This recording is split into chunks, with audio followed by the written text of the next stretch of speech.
रोज नुमाइशों में खलल पड़ता है, चांद पागल है अंधेरे में निकल पड़ता है।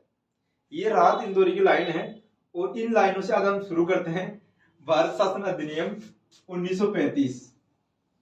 ये हमारे संवैधानिक विकास का लास्ट अधिनियम है। उसके बाद हम थोड़ी सी बात कर लेंगे 1947 का जो भारत शासन अधिनियम था, जिसके तहत भारत को आजादी मिली थी। ठीक है, ये जो भारत शासन अधिनियम है, ये एक तो सबसे बड़ा अधिनियम है, सबसे बड़ा अधिनियम माना जाता है। क्यों माना जाता है? क्योंकि इसमें अनुच्छेद 321 तो अनुच्छेद ही थे। जैसे हमारे संविधान में 395 अनुच्छेद है प्रेजेंट में, 395 क्या है? आर्टिकल है, और इसमें 10 अनुसूचियां थी।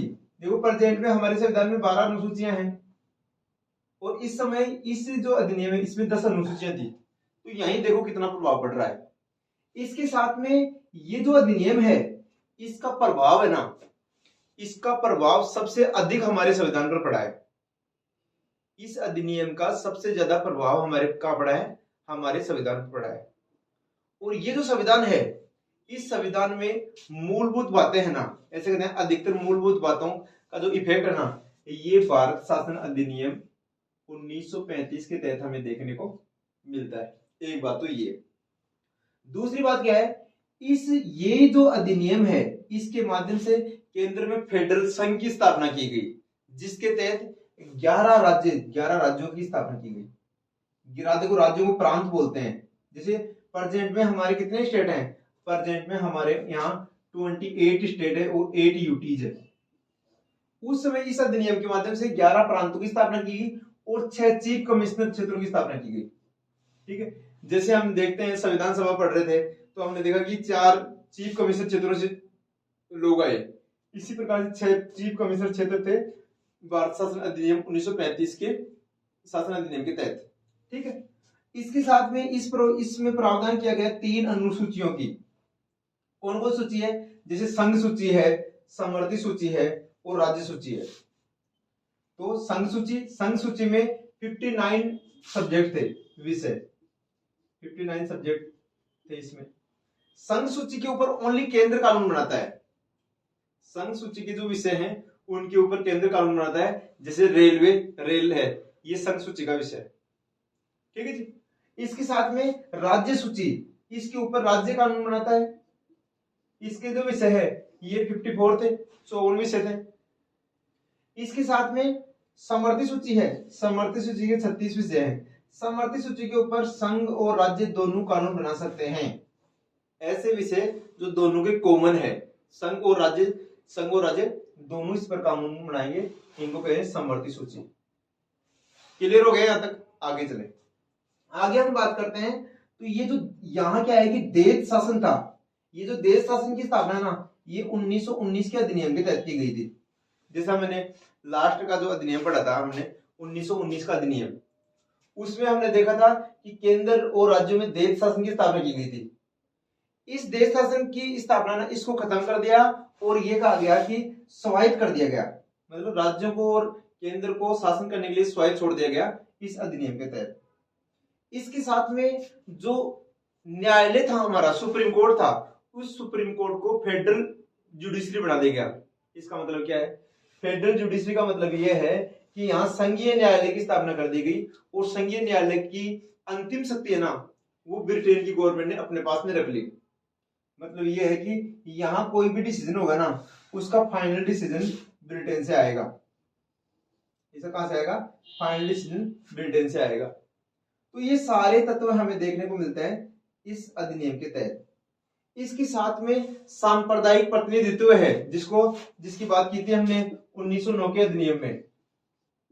सांप्रदायिक प्रतिनिधित्व के तहत Anglo Indians, Muslims, Hindu, Sikh, ईसाई, इनको और विस्तार से प्रतिनिधित्व दिया गया। और डॉक्टर BR अम्बेडकर और महात्मा गांधी के तहत के बीच में जो पूना पैक्ट हुआ था, वो पूना पैक्ट भी ऐसे कहते हैं कि इससे प्रभावित था। ठीक है, तो ये जो सारे अधिनियम, ये जो सारे प्रोविजन है, जिसमें संघीय न्यायालय की स्थापना है, संघ सूची, राज्य सूची और समवर्ती सूची है, इसके साथ में जो 11 प्रांतों का निर्माण है, ये सारी चीजें हमें देखने को मिलती है भारत शासन अधिनियम 1935। भारत शासन अधिनियम 1935 के साथ में हमें ये देखने को मिलता है कि ये इसके साथ में क्या है, इसके साथ में जो संघीय व्यवस्था है ये भी हमें देखने को मिलती है। तो ये जो सारे प्रोविजन है ये हमें देखने को मिलता है भारत शासन अधिनियम 1935। ठीक है, अब हम थोड़ा सा इसी में विस्तार दे देते हैं। कौन सा छोटा सा टॉपिक है भारत शासन अधिनियम 1947। भारत शासन अधिनियम 1947 की हम बात करते हैं। इसके तहत क्या किया गया, इसके तहत एक तो ये कहा गया कि इसमें क्या होगा, इसमें भारत और पाकिस्तान दो राज्य का निर्माण किया गया, भारत और पाकिस्तान। ठीक है जी, और भारत को आजाद कर दिया गया।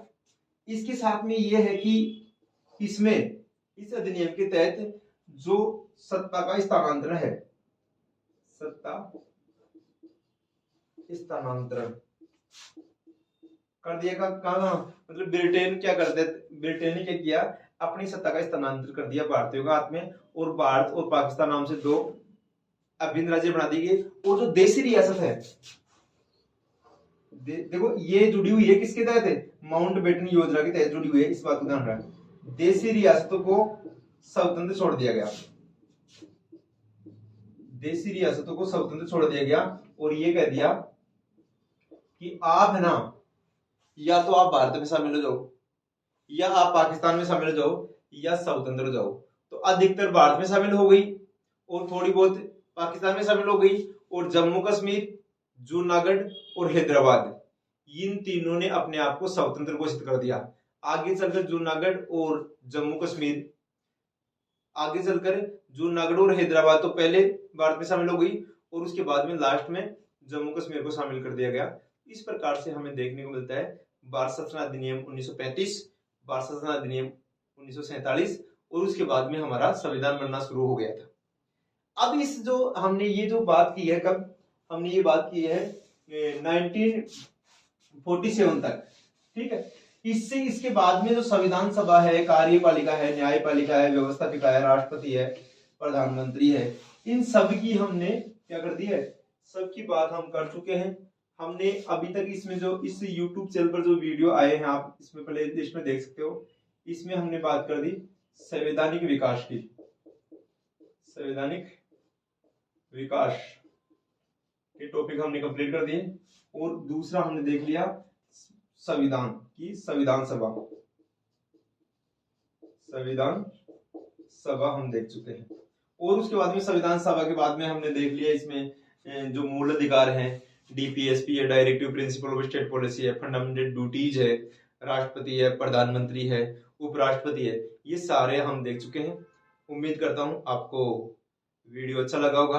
कोई भी आपको डाउट है तो आप कमेंट करके हमें अवगत कराए, और इसके साथ में हम नए नए वीडियो के माध्यम से आपको इम्प्रूवमेंट करते रहेंगे, और हम प्रयास करेंगे कि अभी डेली का करंट का वीडियो भी आपके लिए लेकर आए। तो आप इससे जुड़े रहें, इसको शेयर करें, सब्सक्राइब करें। जय हिंद।